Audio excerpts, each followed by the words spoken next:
ሰላም ጤናችሁ ይብዛልን የኑሮ በዘዴ ለሴቶች ቤተሰቦች ዛሬ ከኮሮና ርዕስ ሳንወጣ የኮሮና ቫይረስ ህመም ከእርግዝና ጋር በተገናኘ አንዳንድ መረጃዎች እየወጡ ይገኛሉ ስለዚህ መረጃዎችም ደግሞ ልንገራችሁ በአሁኑ ጊዜ ወረርሽኙ ዓለምን ያስጨነቀው በ2019 የተነሳው የኮሮና ቫይረስ ስያሜው ኮቪድ-19 ነው የቫይረስ ካሁን ቀደም በዓለም ላይ የተከሰቱ ዝርያዎች የነበሩ ሲሆን ስያሜያቸውም ሳርስ ኮቭ እና መርስ ኮቭ የተሰኙ ናቸው ሳርስ ኮቭ ሰቨር አኪዩት ሪስፓይሬቶሪ ሲንድሮም መርስ ኮቭ ደግሞ ሚድል ኢስት ሪስፓይሬቶሪ ሲንድሮም በመባል ስያሜ ተሰጥቷቸው የነበሩት ቫይረሶች በተከሰቱባቸው ወቅቶች የተለያዩ ጉዳቶችን አድርሰው እንደነበር መረጃዎች ይጠቁማሉ እርግዝናን በሚመለከት ቀደም ሲል ተከስተው ከነበሩት የኮሮና ቫይረሶች መማር የሚገባን ነገር ካለ እና እርጉዝ የሆኑ ሴቶች ምን ጥንቃቄ ቢያደርጉ ይመከራል የሚለውን ለመጠቆም መነሻ እንዲሆን ከላይ የጠቀስኩላችሁን ሁለት የኮሮና ቫይረስ ወረርሽኞች ሁኔታ ከአሜሪካው የማህፀንና ጽንስ ህክምና ጆርናል አሜሪካን ጆርናል ኦፍ ኦብስቴትሪክስ ኤንድ ጂኔኮሎጂ 2020 ያገኘሁት መረጃ ታደምጡኝ ዘንድ መጥቻለሁ ሳርስ ኮቭ የተባለው ኮሮና ቫይረስ በእርግዝና ላይ ያስከተለው ተጽዕኖ በመተንፈሻ አካል ላይ ህመም የሚያስከትለው ሳርስ የተሰኘው የኮሮና ቫይረስ በእርጉዝ ሴቶች ላይ የሚያስከትለውን ችግር በሚመለከት ህመሙ በተከሰተበት ወቅት በተሰራጨባቸው ሀገራት የነበረውን ሁኔታ የአሜሪካን የማህፀንና ጽንስ ህክምና ማህበር ጆርናል ሙሉ በሙሉ መረጃን አግኝተናል ባንልም የደረስንበትን አቅርበናል በሚል ለንባብ ነው ብሏል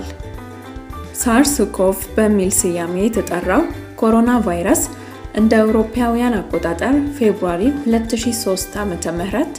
ለመጀመሪያ ጊዜ በቻይና ጓንግዶንግ በተባለው ግዛት የተገኘ ሲሆን ይህ ቫይረስ በጊዜው በዓለም ወደ 30 በሚጠጉ ሀገራት ተሰራጭቷል በዓለም አቀፍ ደረጃ የተገኘው መረጃ ወደ 800,000 ታማሚዎች መገኘታቸውንና ከነዚህም ወደ 700 የሚሆን ሞት የተመዘገበበት ነበር የሳርስ የተባለው ኮሮና ቫይረስ ስርጭት እንዲገታ የተደረገው በህብረተሰብ ጤና ተቋማት አማካኝነት ሰዎች ለሰዎች በተለይም ቫይረሱ ካለባቸው ጋር የሚያደርጉትን ንክኪ እንዲያቋርጡ ወይንም እንዲቀንሱ በመደረጉ ነው ይህ እርምጃም የኮሮና ቫይረስ ስርጭት እንደ አውሮፓውያን አቆጣጠር በ2004 ዓ.ም ጨርሶንም እንዳይኖር አስችሎታል ሳርስ የተሰኘው ኮሮና ቫይረስ ተኩሳት ያለው ራስ ምታት ከፍተኛ ህመም ተቅማጥ ለመሳሰሉት ከባድ ህመሞች የሚታዩበት ነበር ህመሙ ባጋጠመበት ቦታ ይሁን በየትኛውም ሰዎች በሚኖሩበት ቦታ ሁሉ በቂ አየር ከ9 እስከ 10 ከመቶ እንዲሆን ይመከር የነበረ ሲሆን ቫይረሱም ከ9 እስከ 10 ከመቶ የሚሆን የሞት አደጋን ያስከትል ነበር ሳርስ ኮቭ ለተባለው ኮሮና ቫይረስ መከሰት ምክንያት ከሚባሉት ውስጥ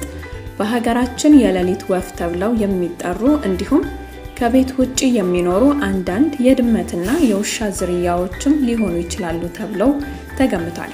ስርጭቱ ግን ቫይረሱ ካለበት ሰው ጋር በእጅ በመነካካት እንዲሁም በማስነጠስ ወይንም በመሳል ጊዜ የሚፈናጠሩ ጠብታዎች ወደ ደህና ሰው የሚረጩ ከሆነ የመተላለፍ እድሉ ሰፊ ነበር በንግግር ወቅት በአየር አጓጓዥነት ከታመመው ሰው ወደ ደህናው ሰው ቫይረሱ የሚረጭ ከሆነ በሽታው እንደሚተላለፍና ማንኛውም ሰው በተገቢው መንገድ ራሱን እንዲከላከል ለህብረተሰቡ መልእክት በማስተላለፉ ብዙዎች ራሳቸውን ለማዳን ችለዋል አንድ ሰው በዚህ ቫይረስ መያዙን የሚያውቅበት ጊዜ ከ4 እስከ 6 ከዚያም ካለፈ ከ2 እስከ 14 ቀናት ነበሩ ሳርስ ከተሰኘው ቫይረስ ጋር በተያያዘ በሆንግ ኮንግ 12 እርጉዝ ሴቶች ወደ ህክምና የሄዱ ሲሆን ከነሱ መካከል አስከፊ ችግር ደረሰባቸው የሚባሉት 25 ከመቶ እንደነበሩ የአሜሪካ የማህፀንና ጽንስ ህክምና ጆርናል ይገልጻል። እርግዝናው በ3 ደረጃ እየተከፋፈለ ሲሆን እስከ 3 ወር ያለው የመጀመሪያ ደረጃ ይባላል። ከ3 እስከ 6 ወር ድረስ ደግሞ ሁለተኛው ደረጃ ሲሆን ከ6 ወር እስከ 9 ወር ድረስ ሶስተኛ ደረጃ በመባል ይታወቃል። በሳርስ ጊዜ እርግዝናቸው በመጀመሪያው ዙር ማለትም እስከ 3 ወር ድረስ ባለው ጊዜ ከታመሙት ከ7ቱ ሴቶች 4ቱ በድንገት ውርጃ የገጠማቸው ሲሆን 2ቱ እርግዝናቸው ተቋርጧል ወይም ጽንሱ ህይወቱን አጥቷል። እርግዝናቸው 24 ሳምንት ከሞላው ከ5ቱ ሴቶች መካከል 4ቱ ጊዜው ያልደረሰ ልጅ ወልደዋል። በሳርስ ቫይረስ በመያዛቸው ምክንያት በተፈጠረው አንዳንድ የጤና ሁኔታ በ26ኛው 28ኛው እና 32ኛው ሳምንት በቀዶ ህክምና ጤነኛና የተሟላ ክብደት ያላቸውን ልጃቸውን የወለዱ ሴቶችም ነበሩ። በእርግጥ አንዳንድ የመተንፈሻ አካል ችግር የደረሰባቸውና በኋላም የብሮንካይተስ ችግር የገጠማቸው ልጆች እንደነበሩ ሪፖርት ተደርጓል። መርስ የተባለው ኮሮና ቫይረስ በእርግዝና ላይ ያስከተለው ተጽዕኖ ሚድል ኢስት ሪስፓይሮቲ ሲንድሮም MERS-CoV የተባለው የሁለተኛው ዙር የኮሮና ቫይረስ በመጀመሪያ የተከሰተው በሳውዲ አረቢያ ሲሆን ጊዜውም እንደ አውሮፓውያን አቆጣጠር በ2012 ዓ.ም ነበር። ይህ ቫይረስ በአረቢያን ፔንሱላ እና እየዋለ እያደረም ከአረቢያን ፔንሱላ አሜሪካንን ጨምሮ ወደ ሌሎች ሀገሮች ተስፋፍቶ ነበር። ከአረቢያን ፔንሱላ ውጪ በከፍተኛ ሁኔታ ህመሙ ተስፋፍቶባቸው ከነበሩት መካከል ኮሪያ ዋናዋ ነበረች። በኮሪያ እንደ አውሮፓውያን አቆጣጠር በ2015 ወደ 2500 ሰዎች በቫይረሱ የታመሙ መሆናቸውና ወደ 860 የሚሆኑ ሞቶች እንደተመዘገቡ መረጃው ይጠቁማል። የሞት መጠኑ ከ35 እስከ 40 በመቶ የደረሰ ነበር። MERS-CoV የያዛቸው ሰዎች በእድሜያቸው 50 ዓመት የደረሱ ሲሆን ወደ ሁለተኛ ሶስተኛ የሚሆኑት ወንዶች ነበረ። MERS-CoV የተባለው ቫይረስ የህብረተሰብ ጤና ተቋማት ባደረጉት ጥረት እንደ አውሮፓውያን አቆጣጠር ከ2016 ወዲህ በቁጥጥር ስር መዋሉን የአሜሪካን የማህፀንና ጽንስ ህክምና ጆርናል ይገልጻል። ጆርናሉ እንደሚገልጸው MERS-CoV ከእርግዝና ጋር በተያያዘ የነበረው ሁኔታ ምን ይመስል እንደነበር የሚጠቁም ግልጽ የሆነ መረጃ በተገቢው መንገድ እንዳልተገኘና ውስን እንደሆነ ነው። MERS-CoV እና SARS-CoV ከሌላው ሰው በተለየ በእርግዝና ላይ ባሉ ሴቶች ላይ የደረሱት ምንም የተለየ ጉዳት የለም ሊያሰኝ ቢያስችልም ግን በግልጽ መልስ ሊያገኝ የሚገባው ስለሆነ በአሁኑ ወቅት ዓለምን በማስጨነቅ ላይ ያለው COVID-19 ኮሮና ቫይረስ ከእርግዝና ጋር በተያያዘ የሚያደርሰውን ጉዳት መከታተል ያስፈልጋል። COVID-19 የተባለው ኮሮና ቫይረስ በእርግዝና ላይ ያስከተለው ተጽዕኖ እንደ አውሮፓውያን አቆጣጠር ዲሴምበር 31 2019 በውሃን ቻይና መከሰቱ የተገለጸው COVID-19 ኮሮና ቫይረስ በዲሴምበር እና በጃንዋሪ መካከል 44 ያህል ሰዎች ብቻ መያዛቸው ነበር የተገለጸው። ጃንዋሪ 7 2020 የቻይና መንግስት የኮሮና ቫይረስ መከሰቱን ይፋ ካደረጉ በኋላ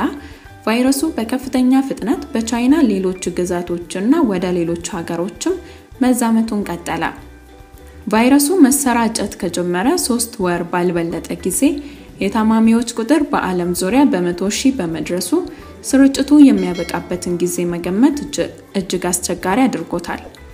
ይህንን የወረርሽኝ በሽታ ለመቋቋም የህብረተሰብ ጤናና የህክምና አገልግሎት መስጫ ተቋማትና ግብአቶቻቸው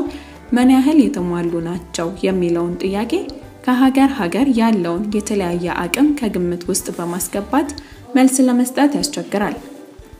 በዓለም ዙሪያ በእርግዝና ላይ ያሉ ሴቶች አዲስ ህይወትን ወይንም ትውልድን ለዓለም የሚያስረክቡ በመሆኑ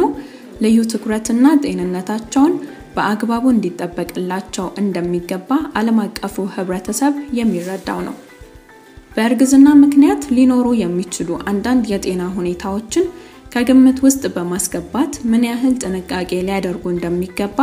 ክትትል በሚያደርጉላቸው የሕክምና ባለሙያዎች ያላሳለሰ ምክር ሊሰጣቸው ይገባል። እንደዚህ ያሉ ዓለምን የሚያስጨንቁ ወረርሽኞች ሲከሰቱ በእርግዝና ላይ ላሉ ሴቶች ልዩ ትኩረት መስጠትና እናቶችንም ሆነ የወደፊት ዓለምን መቀጠል እውን የሚያደርጉ ጽንሶችን የማዳን ስራ ቸል ሊባል የማይገባ መሆኑን የአሜሪካ የማህፀንና ጽንስ ሕክምና ጆርናል ያስረዳል። እንግዲህ ጥላና ሸኚ ቤት አይገቡም።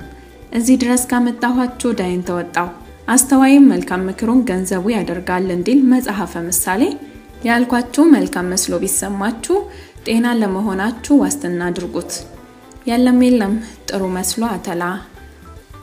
ፍሬ መስሎ ገለባ ነው ይሆንሽብን ብትሉ ደግሞ ስህተቴን ጠቁሙኝና ከጥፋቴ ተቃንቼ ልምጣ። ሰላም፣ ውበት፣ ጤናና መልካም ሳቅ ባላችሁበት ሁሉ ይሁን።